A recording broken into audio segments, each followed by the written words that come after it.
ओम नमः शिवाय। श्री शिवाय नमस्तुभ्यम।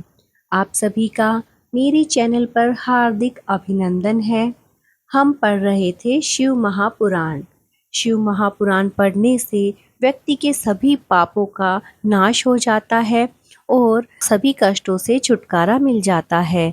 हमें भगवान शिव से प्रार्थना करनी चाहिए, हे परमेश्वर, तेरे दुख हरता स्वरूप को नमन है, तेरे ज्ञाता स्वरूप को नमन है, तेरे प्रकाश दाता स्वरूप को नमन है। तुम्हारी दंड व्यवस्था हमसे भिन्न दूसरे दुष्ट पुरुषों के लिए तपाने वाली हो और आपका पवित्र स्वरूप हमारा कल्याण करने वाला रहे। भगवान शिव सबका मंगल करने वाले हैं। भगवान शिव के पुराण को पढ़ने से पहले हम गणेश जी का ध्यान कर लेते हैं। ओम गम गणपतये नमः। तो आइए आरंभ करते हैं शिव महापुराण की कथा का अगला भाग। हमने पिछली कथा में चंचुला के बारे में श्रवण किया था। चंचुला एक ऐसी स्त्री थी जिसके पति के साथ वह भी व्यभिचारी हो गई थी और उसने अपने पापों से मुक्त होने के लिए शिव महापुराण की कथा का श्रवण किया था, जिससे वह अपने पापों से मुक्त होकर शिवपुरी में चली गई थी और वहां पर सुख का अनुभव करने लगी।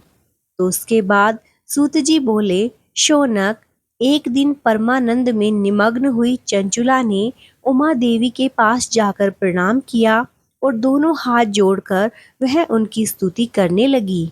चंचुला बोली, गिरिराज नंदिनी सकंद माता उमे, मनुष्यों ने सदा आपका सेवन किया है। समस्त सुखों को देने वाली शंभु प्रिय आप ब्रह्म स्वरूपिणी हैं। विष्णु और ब्रह्मा आदि देवताओं द्वारा सेव्य हैं। आप ही सगुणा और निर्गुणा हैं तथा आप ही सूक्ष्म सच्चिदानंद स्वरूपिणी आघा प्रकृति हैं। आप ही संसार की सृष्टि, पालन और संहार करने वाली हैं। तीनों गुणों का आश्रय भी आप ही हैं। ब्रह्मा, विष्णु और महेश्वर इन तीनों देवताओं का आवास स्थान तथा उनकी प्रतिष्ठा करने वाली पराशक्ति आप ही हैं। सूत जी कहते हैं, शौनक, जिसे सद्गति प्राप्त हो चुकी थी, वह चंचुला इस प्रकार महेश्वर पत्नी उमा की स्तुति करके सिर झुकाए चुप हो गई। उसके नेत्रों में प्रेम के आंसू उमड़ आए थे। तब करुणा से भरी हुई शंकर प्रिया भक्त वत्सला पार्वती देवी ने चंचुला को संबोधित करके बड़े प्रेम से इस प्रकार कहा, सखी चंचुले सुंदरी, मैं तुम्हारी की हुई इस स्तुति से बहुत प्रसन्न हूँ। बोलो, क्या वर मांगती हो? तुम्हारे लिए मुझे कुछ भी अदेय नहीं है। चंचुला बोली, निष्पाप गिरिराज कुमारी, मेरे पति बिंदुग इस समय कहाँ हैं? उनकी कैसी गति हुई है यह मैं नहीं जानती। कल्याणमयी दीनवत्सले, मैं अपने उन पतिदेव से जिस प्रकार संयुक्त हो सकूं वैसा ही उपाय कीजिए। महेश्वरी, महादेवी, मेरे पति एक शूद्र जातीय वैश्या के प्रति आसक्त थे और पाप में ही डूबे रहते थे। उनकी मृत्यु मुझसे पहले ही हो गई थी। न जाने वे किस गति को प्राप्त हुए। गिरिजा बोली, बेटी, तुम्हारा बिंदुग नाम वाला पति बड़ा पापी था। उसका अंतःकरण बड़ा ही दूषित था। वैश्या का उपभोग करने वाला वह महामूढ़ मरने के बाद नरक में पड़ा। अगणित वर्षों तक नरक में नाना प्रकार के दुख भोग कर वह पापात्मा अपने शेष पाप को भोगने के लिए विंध्य पर्वत पर पिशाच हुआ है। इस समय वह पिशाच अवस्था में ही है और नाना प्रकार के क्लेश उठा रहा है। वह दुष्ट वही वायु पीकर रहता है और सदा सब प्रकार के कष्ट सहता है।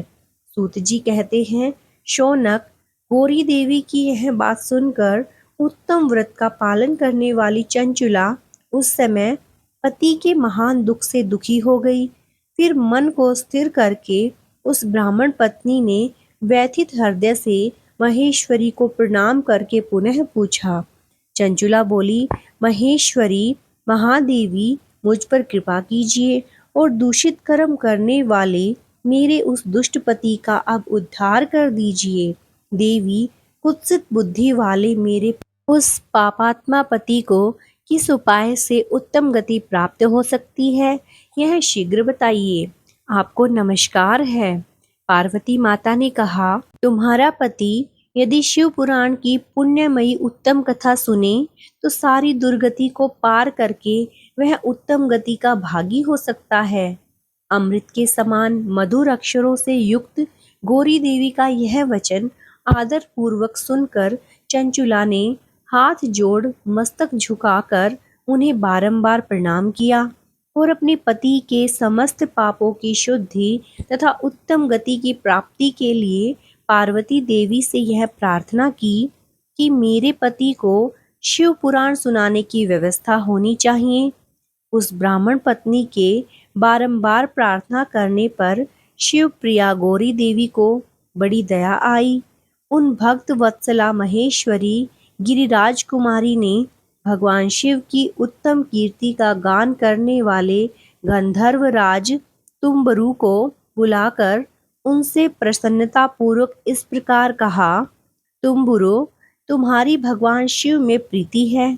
तुम मेरे मन की बातों को जानकर मेरे अभीष्ट कार्यों को सिद्ध करने वाले हो।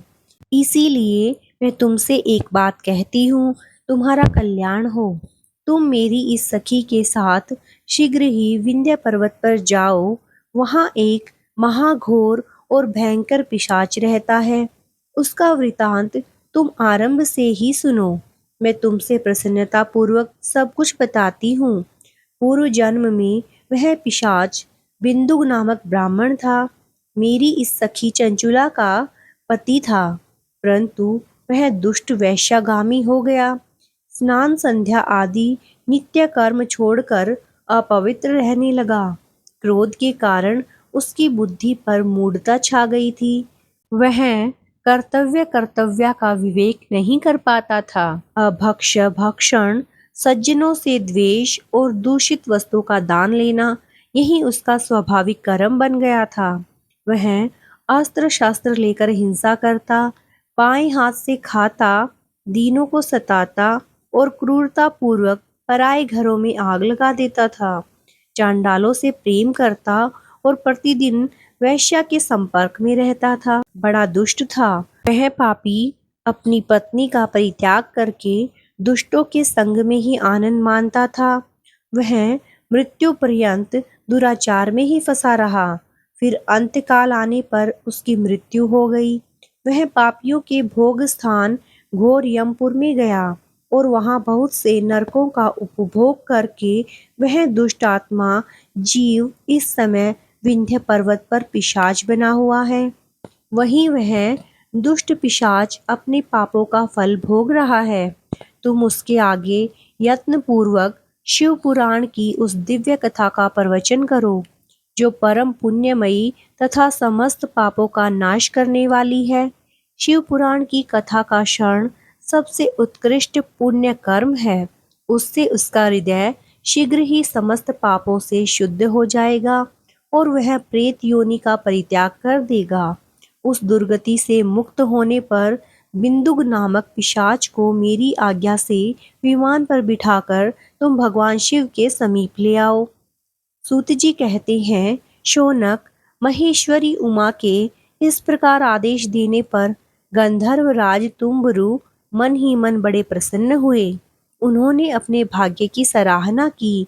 तत्पश्चात उस पिशाच की सती साध्वी पत्नी चंचुला के साथ विमान पर बैठकर नारद के प्रिय मित्र तुम्बुरु वेगपूर्वक विंध्याचल पर्वत पर गए, जहां वह पिशाच रहता था। वहां उन्होंने उस पिशाच को देखा। उसका शरीर विशाल था, ठोड़ी बहुत बड़ी थी। वह कभी हंसता, कभी रोता और कभी उछलता था। उसकी आकृति बड़ी विकराल थी। भगवान शिव की उत्तम कीर्ति का गान करने वाले महाबली तुम्बुरु ने उस अत्यंत भयंकर पिशाच को पाशों द्वारा बांध दिया। तदंतर तुम्बुरु ने शिव पुराण की कथा बाचने का निश्चय करके महोत्सव युक्त स्थान और मंडप आदि की रचना की। इतने में ही संपूर्ण लोकों में बड़े वेग से यह प्रचार हो गया कि देवी पार्वती की आज्ञा से एक पिशाच का उद्धार करने के उद्देश्य से शिव पुराण की उत्तम कथा सुनाने के लिए तुम्बरु विंध्य पर्वत पर गए हैं। फिर तो उस कथा को सुनने के लोभ से बहुत से देव ऋषि भी शीघ्र ही वहां जा पहुंचे। आदर पूर्वक शिव पुराण सुनने के लिए आए हुए लोगों का उस पर्वत पर बड़ा अद्भुत और कल्याणकारी समाज जुट गया। फिर तुम्बुरु ने उस पिशाच को पाशों से बांधकर आसन पर बिठाया और हाथ में वीणा लेकर गौरीपति की कथा का गान आरंभ किया। पहली अर्थात विंध्येश्वर संहिता से लेकर 7वीं वायु संहिता तक महात्म्य सहित शिव पुराण की कथा का उन्होंने स्पष्ट वर्णन किया। सातों संहिताओं सहित शिव पुराण का आदर पूर्वक श्रवण करके वे सभी श्रोता पूर्णतः कृतार्थ हो गए। उस परम पुण्यमय शिव पुराण को सुनकर उस पिशाच ने अपने सारे पापों को धोकर उस पैशाचिक शरीर को त्याग दिया। फिर तो शीघ्र ही उसका दिव्य रूप हो गया। अंग कांति गौर वर्ण की हो गई।